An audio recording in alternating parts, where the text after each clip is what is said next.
Okay, guys, thank you guys for being here. But I did want to talk to you guys about California private schools. Are you guys all considering California private? Is that why you guys are all here, I imagine?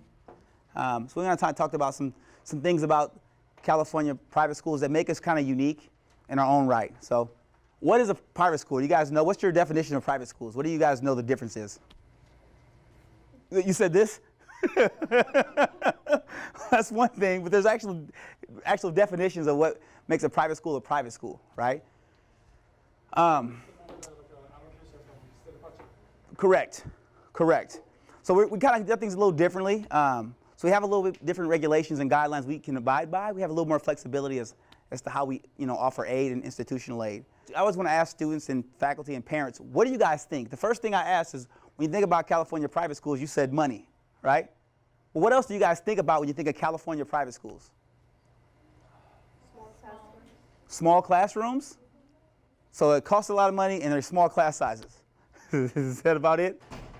Better faculty? Better faculty. Good faculty. I think all faculty is good. I'm never going to talk bad about faculty. But that we do have smaller class sizes, right? Those do help. It helps with personalized learning, right? Most of the class sizes are under 20 students, 20-to-1 teacher-student ratio across the board. But again, you guys, when you think of California private, when you think of private schools, the first thing you think of is that money? Is that probably the biggest issue? Yeah. Across the board, right? Everyone thinks of that. And what do you think about, like, it's a little different, a lot different, a big difference in cost? Big difference. That's right. So that's why I'm here to talk about, because I know that's pretty much every time I go talk to students, the biggest challenge is cost, right? They say California private schools, or private schools in general, are great, but the affordability is an issue. We talked about some things that kind of separates the private schools, but one of the things that we do offer is affordability, right? We talk about cost. What makes us affordable?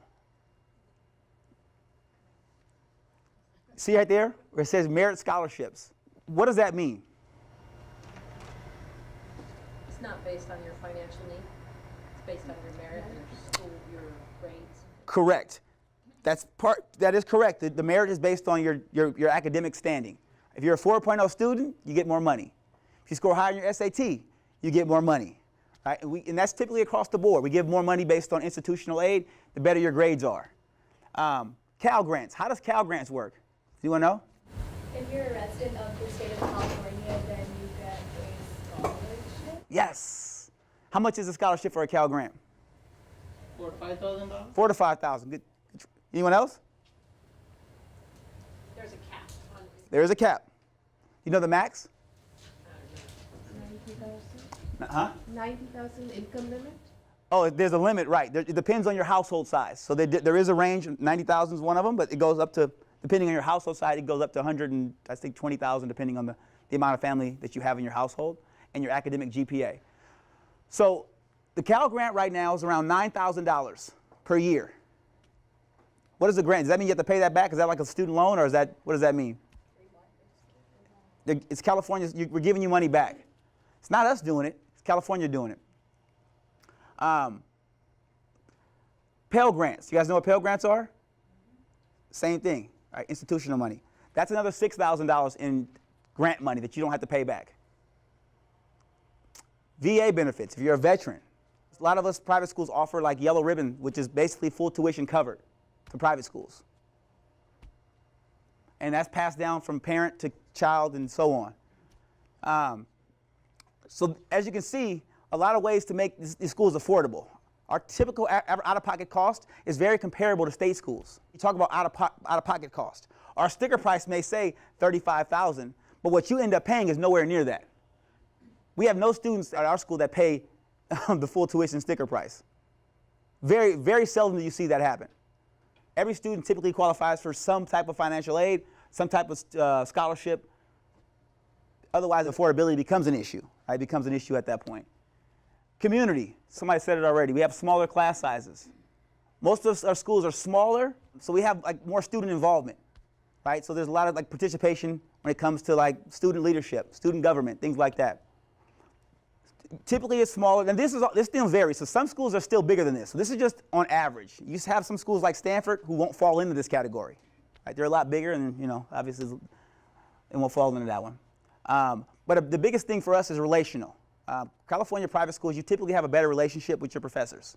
Someone said better professors. It's not so much better professors, but you have relationships with your professors.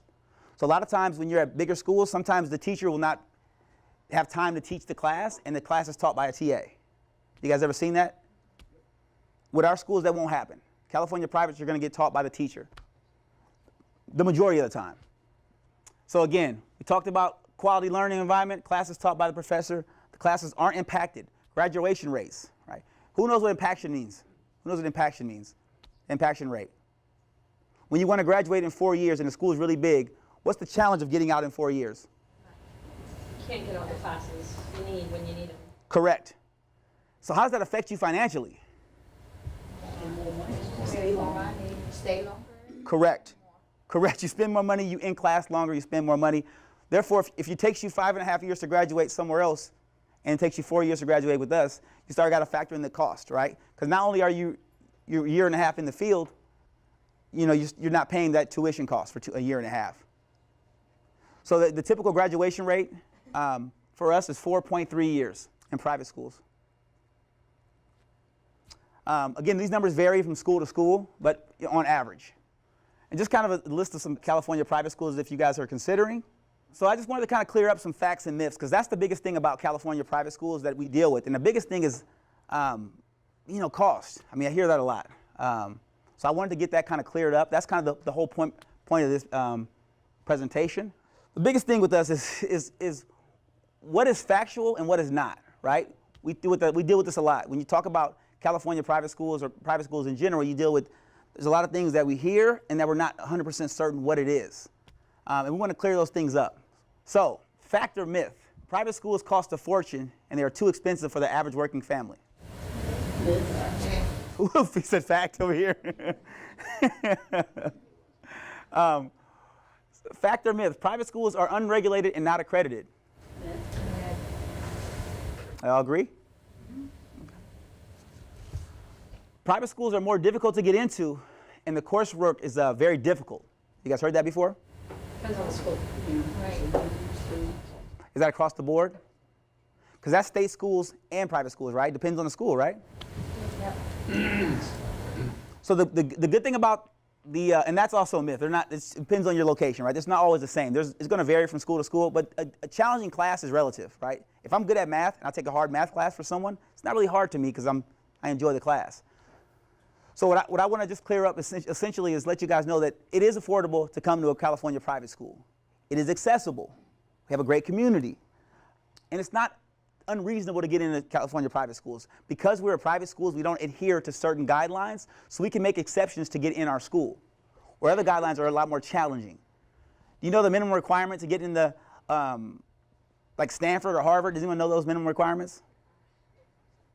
Do you guys know the exceptions rates for those schools? 2%. I don't think it's that low, but well, we're saying that there's certain criteria with different schools to get into. The beauty of private schools is we have the flexibility to allow you to still get in, right? Based on certain criteria. There's certain schools that say, hey, write an essay. We'll read the essay. We'll make a decision based on the essay, and we'll factor in your SAT scores because your transcripts were kind of low, right? And we can make those exceptions. A lot of schools can do it as well, but private schools tend to do it more often. So essentially, I just let you guys know this is kind of where we're at, right? I just want to let you guys know what we're all about. The California private schools are not, unaccessible. They're not unreasonable, and we do have a lot of ability to get into these schools. We're William Jessup, obviously. So if you guys did have any information that you guys asked me more about, let me just text the first and last name there. We can give you information about that. Any questions as far as kind of what we talked about? Any questions or particularly you guys had on your mind? This is one application or multiple applications? Do we have the Common App? No. No, our application is online and it's free. It's an application fee waiver until November 1st. There is no charge. And that's across the board. That's not just us. It's usually state schools as well. But private schools, some are on Common App, some are not. But it just depends. We are currently we're not on the Common App. But there's a fee waiver period until November 1st. So do private schools have a transfer agreement with community college? Great question. You guys hear that?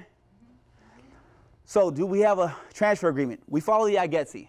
So what that means is, as long as you're following the transfer guidelines to the UCs and CSUs, we'll honor that, and you'll typically come in with those credits counting towards a major. Now, depending on the school, so like for us, for example, we're a Christian university. So because of that, some classes, if you want to major in ministry, right, certain classes won't come in the IGETC no matter what you take, because you got to take certain classes when you get there. But all your units will still come in, they just may not count towards your major. I hope I was able to clear up any type of misconceptions. Or the biggest thing I want you guys to kind of keep in mind is that California private schools are affordable. The best way to find out is to apply, get accepted, and get your financial aid package. Right? It doesn't matter what school it is. Apply. If you're interested in the school, apply for the school you're interested in, but don't let that fear of cost deter you from applying. When you apply, do they just look at your GPA, or? That's a school. That's a case by case. Typically, with private schools, we take the big picture. So when you look at it and say, okay, she's a 2.7 GPA. She scored pretty high on her SATs. Let's make an admission decision based on what we know about this student. Let's talk to her on the phone, and we can make decisions that way. So you always read the essays? 100%. 100% of the time, read the essays. We've made exceptions for students based on essays on several occasions. Because there's a lot of reasons why you didn't do good your freshman year or your sophomore year. There's personal reasons, right? Death in the family, something may have happened. But if I don't know that about you, it's hard to make a decision based on just the number. So we try to find out more about who you are as a person, and typically based on that, that's what schools make exceptions based on those things. And when you look at extracurricular activities, what are you looking for? It just depends. So it also, again, it gears school to school. It depends what schools want. So if you're extracurricular, for example, if you're going to a school that does with technical skills, they're probably going to look for something more in that capacity. If you're looking for a school in ministry, they're going to look for things more in the ministry. It just depends on what school it is and what they're looking for. Also, do they take into account how many AP courses you stack up on? Of course. Yes, great question. Does anybody know about those AP courses? How does that help you in college? It's credits, right? You said you know? How does it help you? Isn't it like if you have to like take certain AP courses in college itself, so if you take them in high school? Correct. Those help. So if you take an AP and score, you have to score though, 3 or better on the test, and you will not have to take that class in college. So you take AP Calculus in high school, guess what? No more math in college. So it's kind of nice that way. So your university is a Christian university, so are you required to take Christian courses? Great question. So the answer to that question is twofold.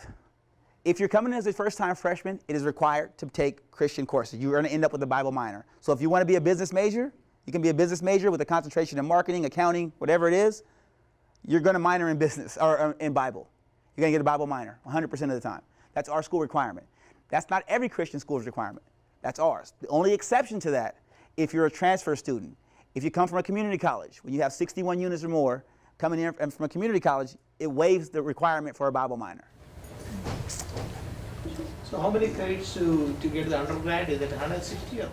124. Correct. That's to graduate with your undergraduate degree. And then once these kids, they do the APs, then you reduce that? We factor those as well. A lot of students take dual enrollment. Is anyone here taking dual enrollment courses?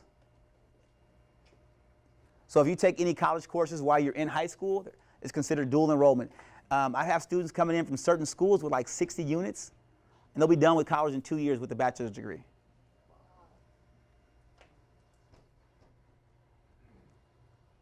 So these are all just things you guys just keep in mind. And again, a lot of these things I'm talking about they'll go across the board. It's private schools as well as public schools as well. But I'm just kind of speaking on what the benefits of a private school happen to be. If you're looking for a big college and the big college experiment, it's not usually private schools. We don't have that. We have fun, but it's not the big. So to not take the AP course in college, you have to take the AP test and pass it? With a 3 or better. Yes. Now, there's certain schools, because there's certain private schools that will take your score. So if you score a B or better in your AP class, certain schools will not require you to take the test. but that's not all of them. That's case by case. So what are the scores looking for on the SAT? So the scores for us, you start getting scholarships after a 1060 on your SAT scores and after a 21 on your ACT scores. So the timeline for application submission is August 1 to November 15. So you can apply for Jessup, or you can apply for usually any school up until about March, April. However, the application fee waiver period ends on November 1st across the board. Some schools will they may say a little earlier or a little later, but typically across the board, November 1st is the deadline for the free application fee waivers. But you can still be admitted and accepted after that deadline. How about accreditation? Accreditation, something. Accreditation? So typically you would want to pay attention to that, because if you're planning on going to a school, I would highly recommend finding out if the school is accredited. There's certain schools that are accredited and there's certain schools that aren't accredited. Most schools are accredited, but they're not always regionally accredited, right? Because the WASC accreditation is what most schools go by. If you're planning on transferring from a junior college and you have a bunch of classes and the school's not WASC accredited, typically they're not going to take the classes at all. So you're going to start from scratch. So I would highly recommend whatever school it is you go to, you want to find out whether they're accredited with what you're doing or not. So that is very important. We are, though, just to let you know.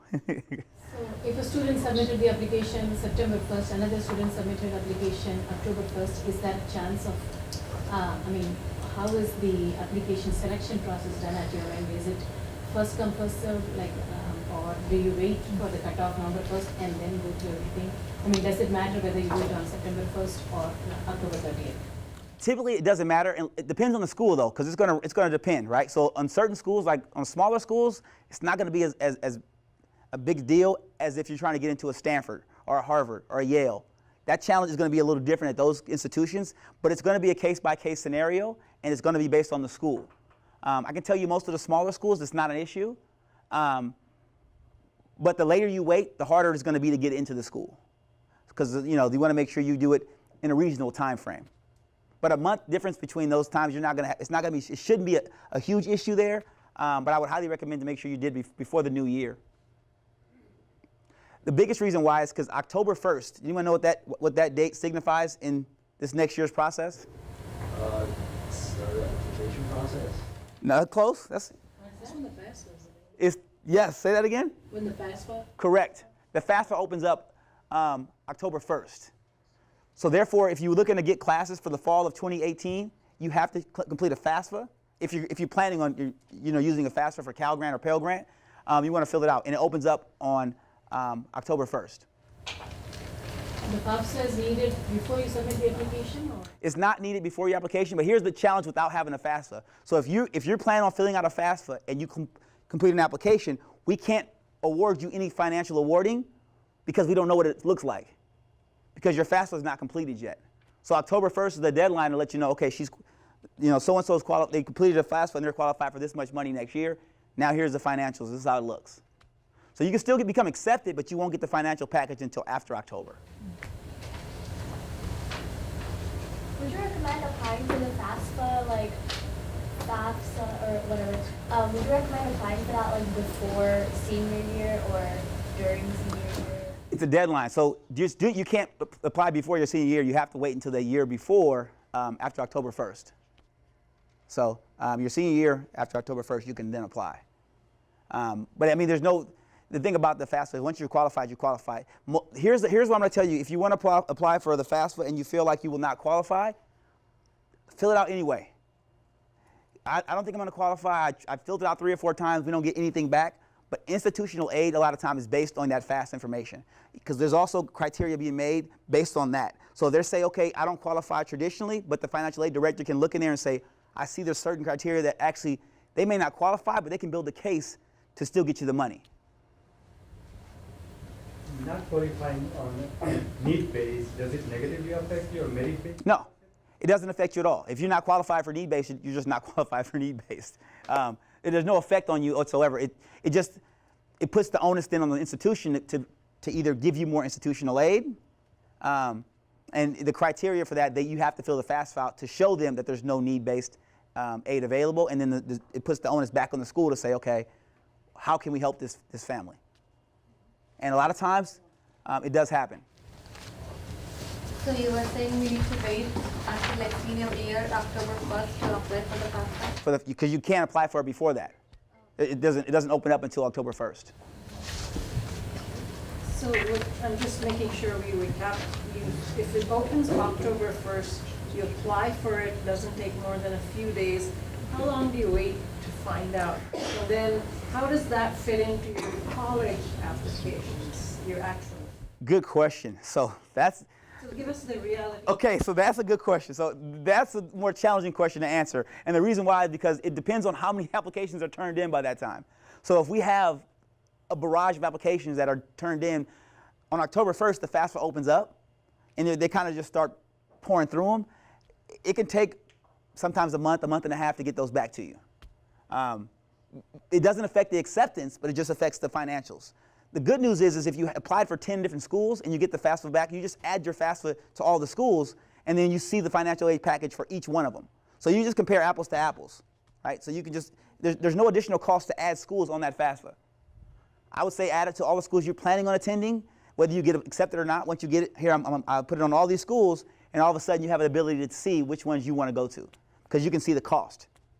We give a cost worksheet, and it's a breakdown of exactly what it looks like, what your student loans look like, what your financial aid looks like, what your scholarships look like, and it breaks down to what your bottom line cost looks like. So it just breaks down each one. At the bottom it says in red or in green, this is what it looks like. How many of you are planning on applying to more than one school? Are you guys in AVID class? They tell you in AVID, how many schools should you apply for? They don't tell you guys that they didn't have a number? 10. What did they say? 10. Yes, I've heard that before. Again, that's just a good number. They say 10 schools to apply for. I've heard that from a lot of the AVID teachers. They say 10 schools, 10 schools. I think it's great. I think, you know, the biggest thing for us at Jessup is just for California private schools, even across the board, is you got to visit the campuses, because we don't know if we're a great fit for you. We don't know if you're a great fit for us. Only way to know that is to visit the schools you're going to go to. We're not here to tell you we're the best school, because we're not, but we are the best fit for somebody, right? And somebody we're not. We don't know that until you find out, until you come on campus. That's kind of the point we try to give, but don't let the cost deter you from applying and finding out, because all we're going to do is give you a number, and you can say yay or nay based on the number you get. Well, that's pretty much all I have. Thank you guys for your time. If you guys have any questions, we'll continue.